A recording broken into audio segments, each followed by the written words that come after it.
E eu acho que esse é um momento ideal para a gente também poder falar um pouco de boas lembranças, boas memórias, e para isso eu queria convidar o professor Arthur para compor essa mesa com a gente, para poder falar um pouquinho sobre o professor Estevão.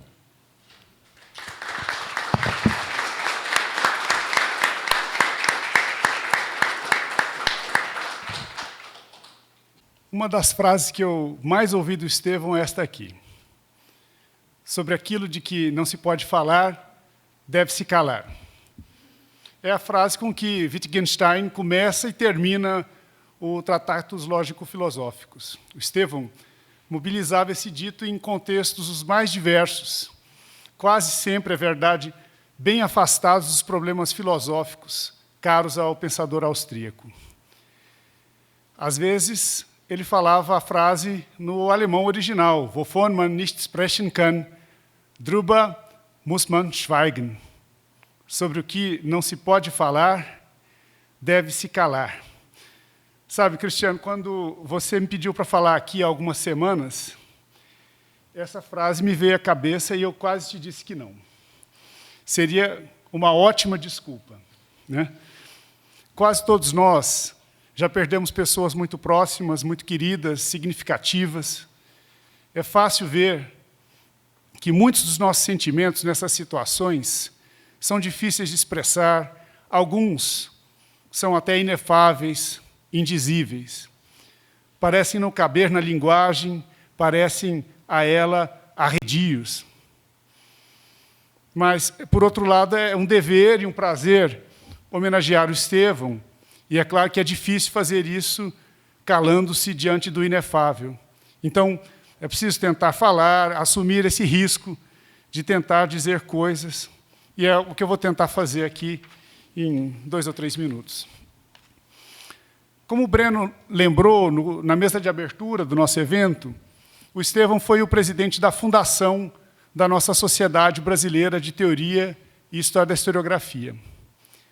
A sociedade coroou um esforço que é coletivo e que o Estevão integrava desde pelo menos 2003, quando, no evento da AMPU de João Pessoa, ele liderou a formação do GT de Teoria. Outro eixo importante da atuação dele foi no Comitê de Assessoramento da área de História no CNPq. Aqui, o Estevão teve um papel decisivo na criação da área específica de Teoria e Filosofia da História. Eu lembro esses detalhes, podia rolar outros, cansar vocês, mas a ideia é simplesmente ilustrar como o Estevão teve um papel importante na consolidação do nosso campo, do nosso país. Ele também foi fundamental para conectar o campo nacional com o resto do mundo, sobretudo no âmbito da International Commission for History and Theory of Historiography. O Estevão sempre foi um entusiasta dessa entidade, de que compôs o Bureau algumas vezes. Num dos mandatos, teve na companhia da nossa conferencista de hoje, a Verônica Tosi. À época, aliás, a comissão era presidida pela nossa outra convidada de quarta-feira, a Eva Domanska. Enfim, o Estevão foi muitas coisas ao longo dos seus 77 anos de vida. E eu quero aqui ser breve e apenas indicar o essencial, pensando, sobretudo, nos mais jovens, que talvez conheçam menos a trajetória dele. Em termos profissionais, ele foi professor e consultor legislativo no Senado Federal, depois de ter abandonado um caminho formativo que o teria levado ao sacerdócio católico. À Universidade de Brasília, ele esteve ligado por quase 50 anos, tendo passado por várias unidades, mas nunca fora do âmbito do programa de pós-graduação em História. Quem fizer o exercício de passar os olhos pelo currículo vitae e pelo Lattes do Estevão, vai concordar que ele foi um intelectual multifacetado, poliédrico. Natural do Rio de Janeiro, ele estudou filosofia na Faculdade dos Jesuítas, à época em São Paulo, e também, por curto período, teologia em Innsbruck, na Áustria. Doutorou-se em Munique, com uma tese em História da Filosofia, sobre a concepção de liberdade nos escritos pré-críticos de Immanuel Kant, no jargão kantiano, os textos anteriores à crítica da razão pura.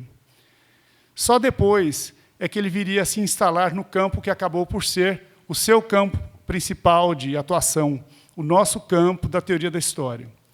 Aqui, o Estevão se dedicou, sobretudo, à análise epistemológica da historiografia acadêmica e à reflexão sobre o ensino e a aprendizagem históricas. Ele também se aventurou em inúmeras ocasiões pelo território da teoria e da análise das relações internacionais, muito estimulado pelo seu grande amigo, Amado Luiz Servo.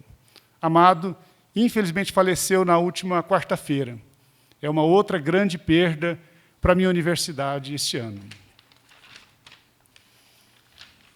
Para além desse triângulo, cujos vértices são a história da filosofia iluminista, a teoria da história e a teoria das relações internacionais, o Estevão escreveu sobre inúmeros outros assuntos, de Nicolau de Cusa a Jean-Paul Sartre, do moderno conceito de revolução, às características do federalismo brasileiro, isso para não falar de um ensaio sobre grupos de pressão, de cafeicultores paulistas ao final do século XIX, ou do pequeno livro A Propósito da Social-Democracia, publicado pela fundação do finado PSDB. O Estevão foi um humanista no melhor sentido do termo, alguém capaz de transitar nas diferentes disciplinas e que sempre buscava estimular o diálogo das diferenças. Na teoria da história, vários dos seus principais textos foram reunidos na coletânea Teoria e Filosofia da História, de 2017. Mas há muito material bom que acabou não entrando nessa publicação. A partir de meados dos anos 80, a reflexão do Estevão foi muito marcada pela sua interlocução com o Johan Rüsen. Estevão contribuiu muito para divulgar a obra do Johan no Brasil e traduziu dela uma parte expressiva. Eu tenho certeza que uma outra dimensão dessa atividade de tradutor do Estevão ficou na memória de muitos de nós.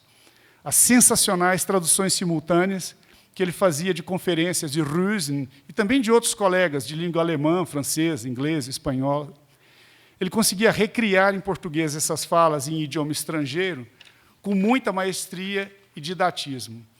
Era, às vezes, um espetáculo de tradução quase tão interessante quanto o do pensamento traduzido.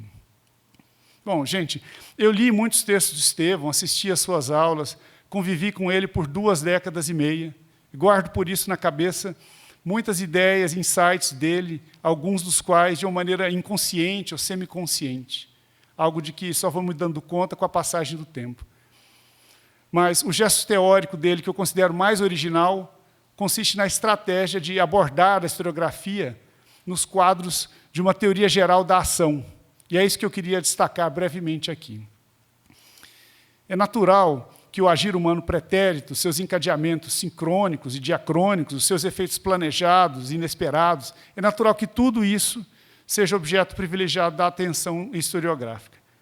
Mas os escritos teóricos do Estevão nos lembram sempre que não é só o polo objetivo do conhecimento histórico que tem a ver com a ação. Isso porque, no fim das contas, também os historiadores são agentes e a historiografia um modo de agir. Portanto, o ato de escrever história é ele próprio uma ação regida, no essencial, pela mesma lógica que caracteriza os fenômenos e processos do passado que os historiadores tomam por objeto de estudo. Lançando mão dessa apurada fenomenologia da ação, Estevão atualizava, de modo inusual, a tradicional premissa hermenêutica de que uma concordância originária entre sujeito e objeto é condição necessária à compreensão histórica. Vou parar por aqui. Quem quiser saber mais sobre o Estevão, ou se lembrar de mais detalhes da sua trajetória, pode ir atrás do livro Estevão Martins, Historiador Educador, organizado pela Dolinha Schmidt, de Curitiba. Lá foram republicados vários textos do Estevão, comentados por colegas da área de didática da história. É uma publicação muito recente, lançada pela Dolinha nas jornadas de ensino de história, agora em julho. Pode-se também dar uma olhada para um texto mais longo que eu escrevi a pedido da revista História de la Historiografia, que acaba de ser publicado. Eu ainda quero traduzir esse texto para o português, mas quem quiser ter o texto é só me procurar. Enfim, acho que para alguém que começou com a recomendação pseudo-wittgensteiniana de que era melhor se calar diante de um indizível, eu até já falei demais. Eu vou só agradecer ainda ao Breno, a comissão organizadora, a atual diretoria da nossa sociedade, a iniciativa de incluir no EPET essa merecida homenagem ao nosso amigo querido. Agora é como se diz aqui no jargão local, é ir tocando o barco, é ir seguindo em frente, não é, gente? Muito obrigado. Obrigado, Estevão.